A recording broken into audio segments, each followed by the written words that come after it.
Good morning, Bible lovers. This is odd and interesting, and we are going to continue our walk through Exodus, and we are going to hang the law. Today we'll start with Judgements. Now, this is all based on Matthew 22:35, when a lawyer, who would have been a scholar of the law, asked Jesus this question, and he said, "What's the greatest commandment?" And Jesus replied unto him, "You shall love the Lord your God with all your heart, with all thy soul, and with all thy mind." That's the first and greatest commandment. And the second is, "You shall love your neighbor as yourself." On these two commandments hang all the law and the prophets. So we're continuing to go through the law to find out if these commandments are as easy as loving God with all our heart, soul, and mind, and loving our neighbor as yourself.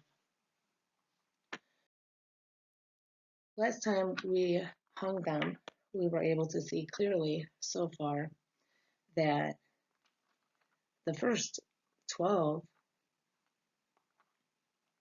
hang very nicely under loving God and loving ourselves, or loving others as we love ourselves. So I made up a little chart so we could see how God is establishing his nation in the wilderness and how our laws are not that much different.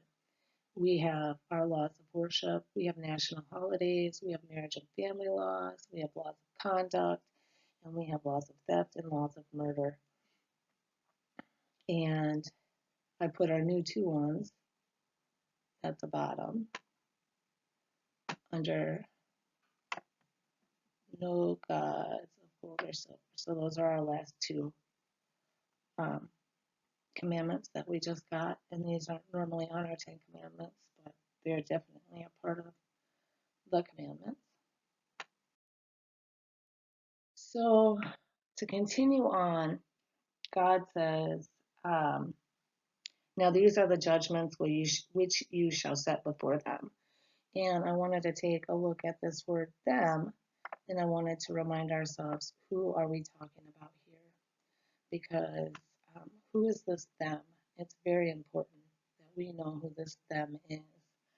And this them goes back to God telling Moses, "I want you to go and convey this message to the children of Israel." So this them is talking about the children of Israel. It's not talking about the Jews. It's not talking about the church. It's talking about the children of Israel.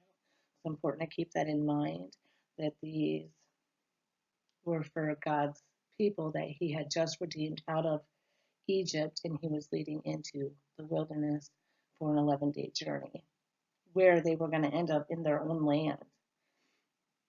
So God starts by talking about servitude and its employee and employer relations.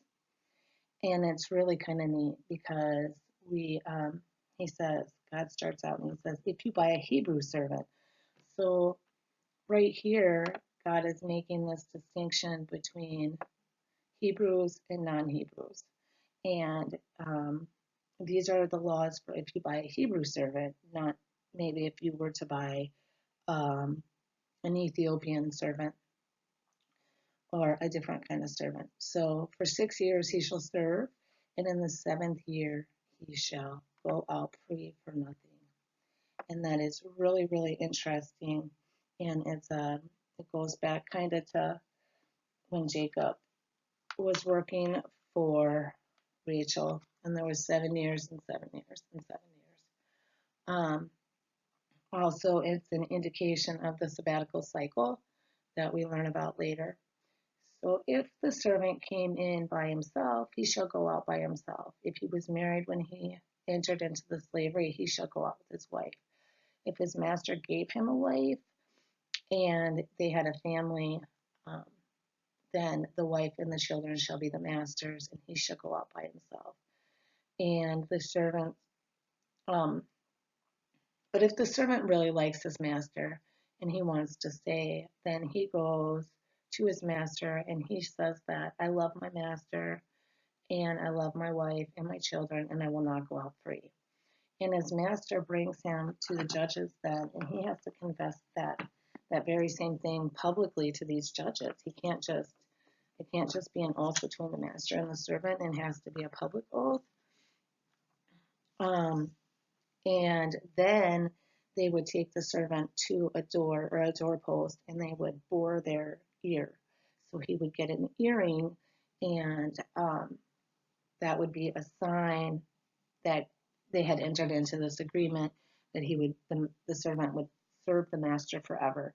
And I think it's really, really neat because that was just a reflection. That's a reflection of the Passover and how they had to kill this Passover lamb and spread the blood on the doorpost.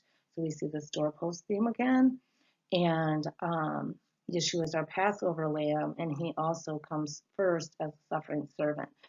So it's a um, symbol of our life and a symbol of his life in serving us, and how there was always this blood that signified the covenant or the oath. So this law lays out for us the duration of the servitude, what is what is the servants and what is the masters at the time that the the work is done, that the fulfillment or the agreement is accomplished. And it lays down three things that the servant would have to do. He has to confess it to his master, confess it publicly to witnesses, and he has to actually bore a hole in his flesh to on a doorpost. It doesn't just say on a rock; it says on a doorpost. And I think that's really, really interesting. And again, I just want to touch back on how this is a reflection of the Passover blood and then a foreshadow of Christ, our suffering servant. And also that this would, if you're treating your servants respectfully and following these laws, you're loving others, and you're using your mind and you're staying conscious to do that. So now we're going to talk about female servants, and if a man sells his daughter to be a maidservant, notice that a man can't sell his wife. You could only sell your daughters. And the first thing it says that if a man sells his daughter to be a maidservant, she shall not go out as the men servants do. If she please not her master who has betrothed her to himself, then she shall be redeemed. To sell her under a strange nation, he shall have no power, seeing he has dealt deceitfully with her. And if he has betrothed her unto his son, he shall deal with her after the manner of daughters. If he takes to him another wife, her food, her raiment, and her duty of marriage shall he not diminish. And if he does not do these three unto her, then she shall go free without money. Again, if you're obeying this law, you're loving others with your mind. So for female servants, it's a little bit different.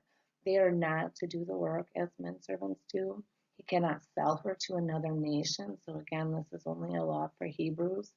Um, and he must care for her in the same manner as he cares for his wife or his daughter. And if he doesn't do that, then she's free to go. So I went ahead and added right here the laws that we just got about servitude and freedom. And I went ahead and put it under the laws of conduct because this is really something that is but it's just up to you to obey it. I mean, this is just how you're going to act if somebody is doing work for you or is in a bad spot and needs money, or how you're going to behave if you are in doing work for them. And it's laid out. God just tells us. So these people didn't need to wonder. They all knew it. This was read to them. So now we get a little deeper into the laws of murder, and God starts to determine for us what is murder and what is not murder. And it's important. So he that smites a man so that he dies shall surely be put to death. And if a man lies not in wait, but God delivers him into his hand, then I will appoint thee a place where he shall flee. But if a man comes presumptuously upon his neighbor to slay him with guile, you shall take him from my altar that he may die. So basically, what God's saying is you're going to judge this accident this way. When a fight happens and somebody dies, was it premeditated? Did the offender lie in wait for the guy? Or was it just a fight that happened and somebody died, but nobody really meant for that to happen? If that was the case and there was no premeditation involved, then God says you can go to this land of refuge. Now, the land of refuge does come up later, but we're not to it yet. Anyway, and that was just this place where the offender could go and that the family of the deceased could not come and avenge their blood. Now, the premeditation completely proves malice. So if you were waiting to attack somebody and you did and they died, well, then the death penalty is in order. Obeying this law is loving others, and it is a hard thing. So anybody that smites their father or their mother shall surely be put to death. Smiting is to actually strike somebody with a strong blow. So if you were hitting your parents, it is forbidden under God's laws, no matter what. And the penalty is death. And this is really loving God, and I believe it's a soul thing. So moving on, we get some laws of other offenses. So he that steals a man and sells him, or if he is found to be in his hand, shall surely be put to death. And he that curses his father or his mother shall surely be put to death. And if men strive together, and one smites another with a stone or with his fist, and he dies not, but he keeps his bed, and he rises again, and walks abroad on his staff, then shall he that smote him be acquitted. Only he shall pay for the loss of his time, and shall cause him to be thoroughly healed. And I found these all to be loving others, but mind, soul, and heart. So what God does is he elaborates on what is stealing and what is not allowed. So um, if you steal somebody and you get caught with him, then I mean you're stealing a human. That's a pretty big deal. And God says that it's punishable by death. And cursing your parents is also punishable by death. Now, the stealing a human thing, I just want to touch back on how Joseph's brothers sold him, and that was punishable by death. But God didn't kill them, and I think that's interesting that it was their brother that later he offered them forgiveness and redemption when they would have died from starvation. Okay, so the next thing that God talked about here was fighting. So fighting that results in the injury of the man. If the offender that hurts a guy, he is free, but he has to pay for the man's time off and he has to pay for his medical expenses. He has to cause him to be thoroughly healed. That is a standard thing in our society. Only we oftentimes take this to the courts and it takes years of litigation to get it healed. If all of us would just obey this law and admit and accept the fact that if we hurt somebody, we have to pay for their time off and we have to pay for their medical expenses. It doesn't say anything in here about um, pain and suffering other than you get what you lost and you get to be healthy again, especially if you participated in the fight. Um, it's just to compensate you what you've lost. It's not so that you end up with $40 million and you walk away a millionaire. That's not what's going on. So now God jumps back to, again, this code of conduct and employment laws and how we're going to treat our servants. And he says that if a man smites his servant or is made with a rod and he dies under his hand, that the man shall be punished. But if the servant continues for a day or two, he shall not be punished, for the servant is his money. So basically, if the servant dies the same day, then they say, well, then the man shall be punished for that. But if the servant dies later, their servant is considered to be the man's money, and there is not a penalty. The next thing that God touches on that I think is really kind of neat is he touches on the what ifs. What if this and what if that? So, what if two men are together and they are fighting and they hurt a woman with child so that her fruit departs from her? or she has a miscarriage, and yet no mischief follows. He shall he shall be surely punished according as the woman's husband will lay upon him, and he shall pay as the judges determine. And if any mischief follows, then you shall give life for life. So we have very similar laws in our society that if you hurt a pregnant woman and she loses her child because of that hurt, then you are required to pay. It's a separate charge because you hurt her unborn baby. Um, so this is not completely out of nowhere. The thing that God differentiates on is if no other mischief happened. So did the offender feel bad? Did all the problems stop right then? Did did everything quit and everybody went away feeling sorrowful and the offender paid? If they didn't, then if the offender felt like he didn't do anything wrong and more mischief continued, then God deems it as it was an act of malice and it's offender's life for the baby's life, life for life. Um, this, I believe, comes down to loving God and loving others because the loss of a child is such a grave experience that if somebody could be a participant in the loss of a child and not feel bad about it, God really doesn't value that life, I don't think, very much. And this is both a loving God and a loving others because God values life and God values righteousness and compassion. So if you do something wrong, that's fine, but you need to be compassionate towards those you've offended or those you've done wrong, and you need to make it right. And if you don't make it right and you continue to act badly, well, then you're guilty and there's no forgiveness for you.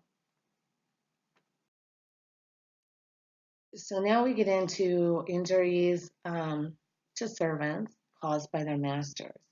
And God says basically that if a man strikes his servant so that he loses his eye or he loses a tooth, then he gets to go free.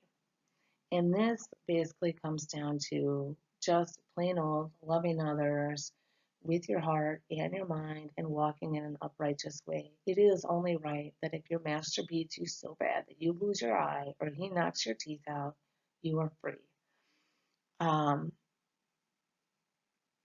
I don't believe that God's condoning beating of master or beating of people here, um, but he is laying some groundwork that if you do this, then your servant gets to go free. So I went ahead and added in our new commandments, and we can see that really it hasn't changed. Um, and they're similar to our laws. They're similar to the things that we have set up to dictate our society and to teach us how to conduct ourselves and to keep us behaving in a right way. We have restitution for damages. Um, we have treatment of your families, and we have employment laws. So God's law, as we go through it, we begin to see that if we were, God really did think of everything, and if we were living under God's law and hadn't bought into this idea that we don't even need to read it, then I think that everybody would be a little happier because we would all know exactly what was expected of us at all times, and it would really be kind of cool. Anyway, have a great day, and thank you for watching.